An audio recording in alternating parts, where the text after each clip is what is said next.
In the summer of '99, two of the most insane music festivals in history went head to head, just days apart. One ended with literal riots and fires, becoming a national scandal. And the other, it was a loud, aggressive, but massively successful party for metalheads. So how did two festivals with almost the same DNA have completely opposite endings? This is the ultimate showdown. Ozzfest '99 versus Woodstock '99. To understand how these two festivals could be so different, you have to know what 1999 was like. The entire world was freaking out about Y2K, thinking all the computers were about to crash. There was all this weird money from the dot-com bubble, but it felt like everything could explode at any second. And the soundtrack for all of this anxiety was super loud, aggressive rock music. This was the absolute peak of nu metal. On one side of music, you had pop stars like Britney Spears and the Backstreet Boys, but on the other side, a wave of super angry rock was taking over the radio. Bands like Korn and Limp Bizkit were channeling this rage that millions of kids felt, and they were about to get the two biggest stages of the entire year. First up is our first contender, Ozzfest. By 1999, Ozzfest was not a rookie festival. It was a well-oiled machine. It started a few years earlier because a mainstream festival called Lollapalooza said Ozzy Osbourne wasn't cool enough for them. So his manager and wife, Sharon Osbourne, literally built her own festival. Ozzfest was a giant middle finger to the music industry, a home for all the heavy, loud, and weird bands. By its fourth year, everyone knew what to expect. 2 stages of non-stop metal, a crazy sideshow area, and thousands of fans who were all there for the same reason. And the lineup for Ozzfest '99 was a genius-level move. They knew exactly who their fans were, headlining with the godfathers of metal, Black Sabbath. Sharing the stage was an absolutely stacked lineup of rock's biggest names. You had Rob Zombie's insane horror show, the awesome fury of Deftones, and the legendary thrash band Slayer. And you had bands that were about to become huge, like System of a Down and Godsmack.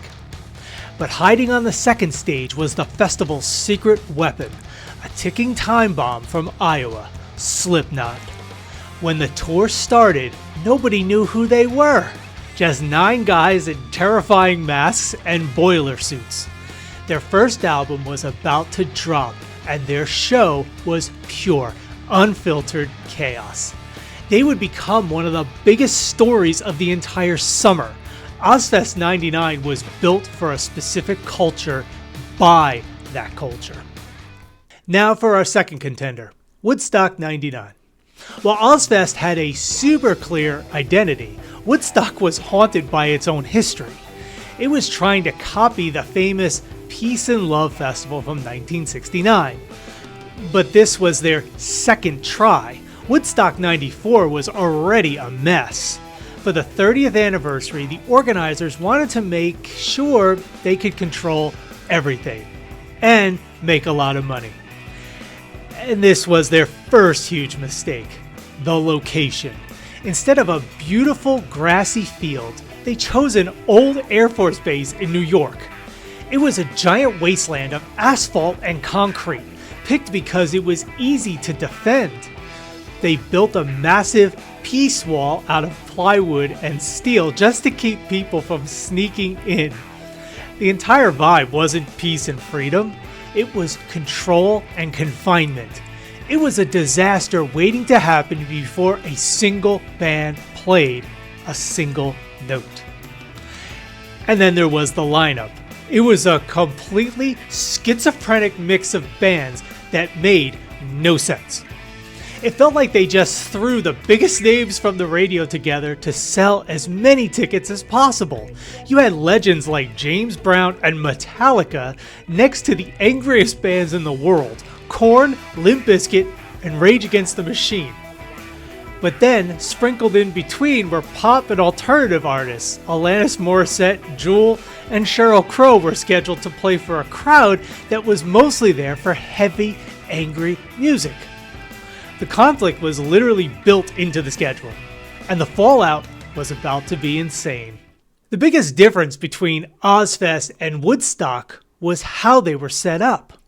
Ozzfest was a touring festival that set up and tore down in a new city every few days. That constant repetition made them experts. The crew knew exactly how to handle huge, rowdy crowds because they did it over and over. It was a sweaty, aggressive, but predictable system. Woodstock 99 was the complete opposite. They basically created a city for 220,000 people overnight on a decommissioned Air Force base. And the site itself was the villain.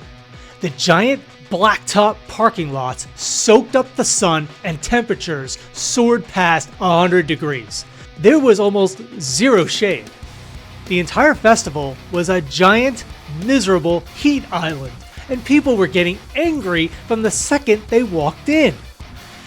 And that anger was fueled by pure corporate greed. This is where the infamous price gouging happened. You weren't allowed to bring your own water, and then the vendors inside charged $4 for a single bottle. $4 for a single bottle. That's more than $8 in today's money. People were literally suffering from heat exhaustion, and the festival was cashing in on their desperation. Pizzas were $12. Over 700 people had to be treated for dehydration. It felt like they were trying to squeeze every single penny out of a trapped audience. As the festivals went on, the vibes went in completely different directions. At Ozzfest, the energy was insane, but it was a release. The mosh pits for Slayer were wild, but controlled. When Black Sabbath played War Pigs, the entire crowd was a single unified army of headbangers. All the aggression was pointed at the stage in a massive shared experience. At Woodstock, it was just a shared misery. The anger had nowhere to go but at each other. The toilets overflowed, created a disgusting sludge that people didn't realize they were playing in. The entire place became a sea of garbage. The music wasn't a release anymore. It was the soundtrack to a riot brewing in slow motion. MTV's Carson Daly, who was there, later said, "All I can say is I thought I was gonna die." During the sets for pop artists like Sheryl Crow, parts of the crowd started booing and chanting for the heavier bands. And this leads us to the moments that defined everything. At Ozzfest, that moment belonged to Slipknot. Their shows on the second stage became legendary. Imagine seeing 9 guys in horror masks launch a full assault of noise. The percussionists were climbing the stage and beating on beer kegs with baseball bats. The DJ was doing insane stage dives off speaker stacks. And in the middle of it all was the singer, Corey Taylor, screaming with pure rage. As Corey Taylor said himself, that day we knew that there was something crazy going on. Ozzfest 99 was the launch pad that made Slipknot one of the biggest bands in the world. Going to Woodstock, the flashpoint will forever be Limp Bizkit and their song Break Stuff. By Saturday night, the crowd was a tinderbox, ready to explode. Limp Bizkit was one of the biggest bands on the planet, and Break Stuff was their anthem for pure destruction. The frontman, Fred Durst, told the crowd not to mellow out. It was like throwing a match onto a bucket of gasoline. During the song, people started ripping the plywood piece walls down with their bare hands. The crowd became a violent sea of people surfing on giant planks of wood. Reports of violence and sexual assaults in the mosh pits skyrocketed during their set. The organizers tried to blame the band, but Limp Bizkit was just reflecting the insane energy the festival's failures had already created. But the chaos didn't stop. Rage Against the Machine came on next and burned an American flag. And later that night, as the Red Hot Chili Peppers played, an anti-gun violence group made a terrible decision. They handed out thousands of candles for a peace vigil. The crowd, which had been raging all day, had a different idea. They used the peace candles to start giant bonfires. It's clear these two festivals were on completely different tracks. Before we get to the fiery ending and crown the king of '99, I want to know in the comments, which festival would you have rather been at? The metal mayhem of Ozzfest or the absolute chaos of Woodstock? And while you're down there, hit that subscribe button right now. The final day of Woodstock '99 was complete and total anarchy. The bonfires from the night before were just a warm-up.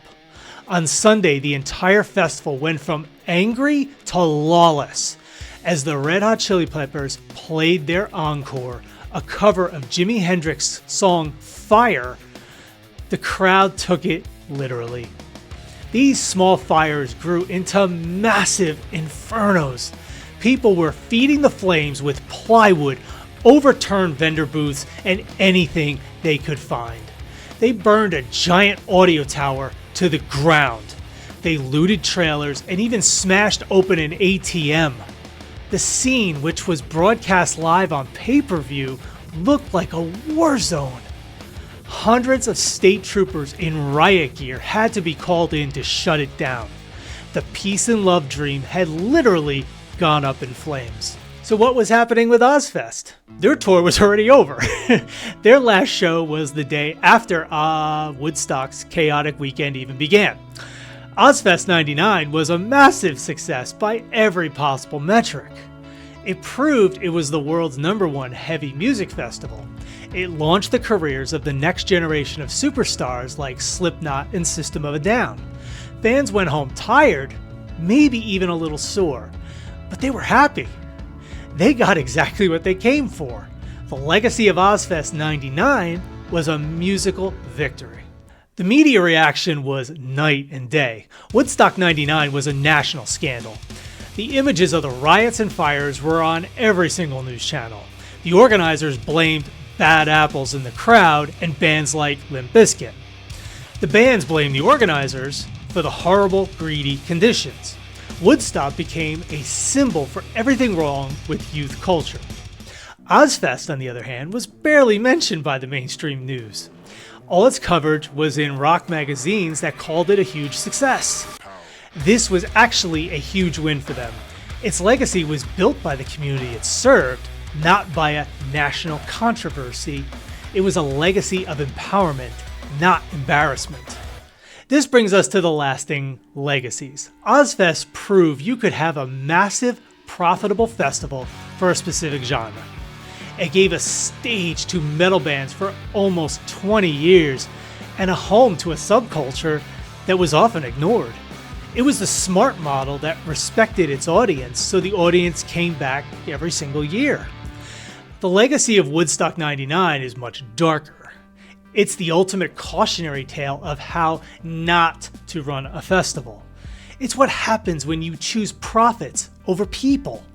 It completely killed the Woodstock brand for a generation and stained the idea of peace and love with images of fire and violence. It has been called the day the '90s died. So, in the showdown between Ozzfest '99 and Woodstock '99, who was the true king of that summer? Woodstock '99 was a supernova. It burned incredibly bright, got the entire world's attention, and then collapsed into a black hole failure. It was an event built on a lie, selling peace and love while being driven by greed, and it crumbled under its own incompetence. The festival completely misunderstood its audience, and in response, that audience burned it to the ground. Ozzfest '99 was a totally different animal.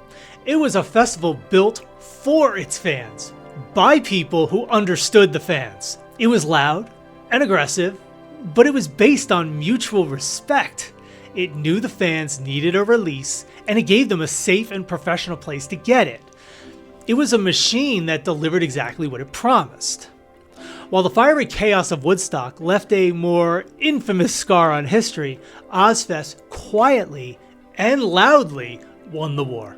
It succeeded where Woodstock failed because it was authentic. It didn't sell a fake dream, it delivered a real experience. So while Woodstock will always be famous for being the day the 90s died, Ozzfest proved that for heavy metal, the party was just getting started.